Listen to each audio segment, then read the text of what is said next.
When was the first time you heard about Bud Almighty? I don't know, like, I must have been like 20 years old. What was that, like, 2010? And what'd you think of him the first time? I mean, I gotta be honest with you, like, kind of sound like bullshit to me, you know? Why? Why don't you believe in? You don't believe in anything? It just seemed, it's not that I don't believe in anything, it just seemed too mystical and almost like, it almost seemed like people just wanted to believe in him, you know?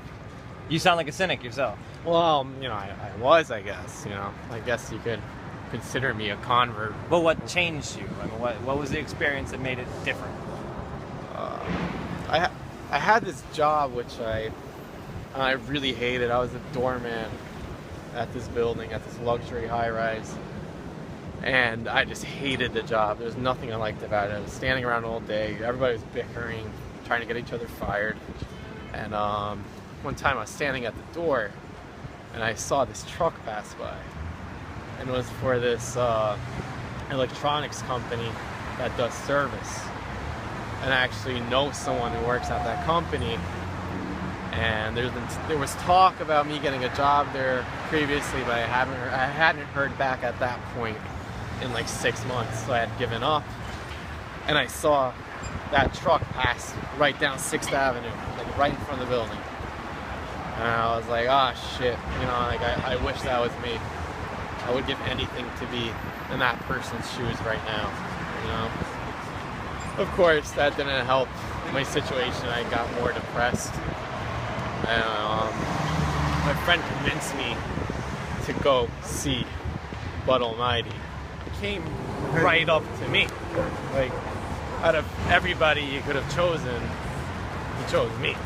But I mean, why do you think that's so special? I mean, he did just picked one person. I mean, what makes it so Yes, special? and that was my impression when he first came up to me, and I was kind of like snickering.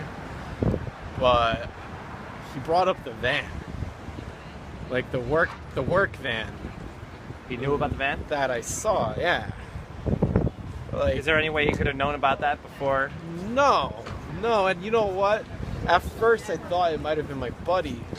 Like, you know, he went behind my back and told him, but I didn't tell anybody about that. You know, that was just something I experienced and something I was upset about.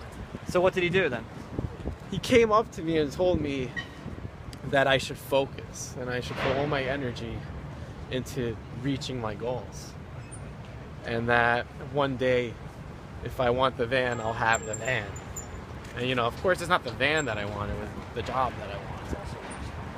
Don't you think that what he's doing is just making people concentrate on their dreams? I mean, there's no hocus pocus. But how do you know about the van? Because you know what's crazy about that is the van was white and it had New York license plates on it. I started working for the company. I was given a van which looked just like that. It was white, it had New York license plate. I was the only one in the New Jersey office with New York license plates on the van because they never changed the registration. But we have a really big branch over in Queens. So I always assumed like whatever van I saw, you know, as one of the guys from Queens. So I had safety training one day in Queens, and I went there and I noticed every single guy there has a gray van. All of the New York office is gray, and all of the New Jersey office is white. And there's only one white van of that model with New York plates on it, and that was the van. So when I was looking at that guy in the van, wishing I was in his shoes, I was literally put into his shoes a few months after meeting Bud Almighty. I mean, I don't usually believe in coincidence, you know, but I usually don't believe in stuff like this either. So, What would you say to someone who is cynical about what Bud Almighty is doing? I would say give him a chance. I would say go see him. Go try suggestive imprinting. Give it a shot. You know, I'm positive, I'm 100% positive those cynics will change their minds. I feel like the stuff he does is enough to change anyone's mind.